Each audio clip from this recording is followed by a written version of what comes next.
Entifadh Qanbar, who is a former spokesperson for Iraq's deputy prime minister. He's also the president of the non-profit Future Foundation, which focuses on Iraqi youth leadership. He joins me now live from Washington, D.C. Thank you very much for joining us here on TRT World. And I want to focus on the architects of this invasion, the U.S. invasion of Iraq. For example, Tony Blair.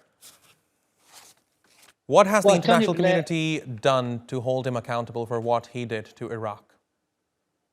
Well, I tell you one thing, the decision for the war was from Washington, not from London. Tony Blair was supporting a Washington strong decision, which was made clear to us. I was the head of the Iraqi National Congress office in Washington, D.C. during that critical period. And in April 2002, the decision was made by the United States to invade Iraq and remove Saddam from power. However, we, the Iraqi opposition in Washington, never called for U.S. invasion. We called for U.S. to help the Iraqi people to overthrow Saddam through providing air cover for the Iraqi forces from the south, from the north, even from the west, and to remove Saddam from power with American help and American, as I said, air cover. The invasion came as a result of the reaction to the September 11th attack in New York, not because Saddam was the perpetrator, but because the threshold for regimes who threatened the region and the United States became very little, and that led the U.S. to choose Iraq as a candidate for Saddam to be removed. Then we, as Iraqi opposition, we basically could not resist this invasion or military invasion, and we went with it, trying to come with a political Iraqi power cover through the London conference in November 2002, which is months before the war. But correct me if I'm wrong, this invasion was based on brazen lies, was it not? Well, look. If you are talking about weapons of mass destruction, Saddam had weapons of mass destruction. Maybe not in 2003, but Saddam used weapons of mass destruction against the Kurds in northern Iraq, in Halabja, in thousands and hundreds of cases. Also used chemical weapons against Iran. Some of these chemical weapons even killed Iraqi soldiers. I served in the Iraqi Air Force during the period of the war with Iran, and I know first-hand knowledge of using chemical weapons by Saddam.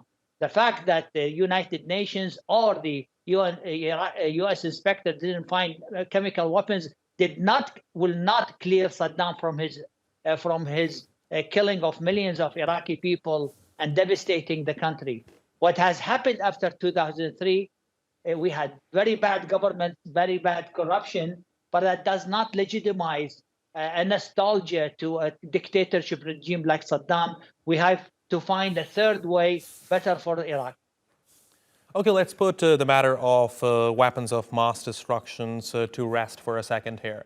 Undoubtedly, the U.S. invasion of Iraq has led to the killing of thousands of innocent civilians. So as an Iraqi politician, how do you think the international community should hold those people who are involved in these killings accountable? Well, to be honest with you, civilians were not killed by the United States. Civilians were killed by terrorists that are the same terrorism who killing innocent Turkish people and Syrian people and people all over the world have killed Iraqis. Those are elements of Al-qaeda, elements of the former Ba'ath party regime, Saddam's followers, who killed people who used car bombs and chlorine as a way to poison the people and so forth. The United States has not come to a stable country. Iraq never was stable since its inception in 1921. There were 9 coups d'etats in Iraq, bloody coups d'etats, and 7 major wars, including 8 years war with Iran and the invasion of Kuwait, which was a big blunder. So Iraq was never a stable country. Unfortunately, the removal of the dictatorship of Saddam brought up all the problems to the surface, and the U.S. has no plan what to do after the invasion. And that has led to this problems that we have today. All right, so now before I let you go, just one very quick question. Do you feel the U.S. invasion of Iraq was a mistake? I think the U.S. invasion and occupation of Iraq was a mistake. The removal of Saddam was the right thing to do. All right. Entifadh Qanbar, thank you very much for talking to us here on TRT World. Really appreciate your taking out the time.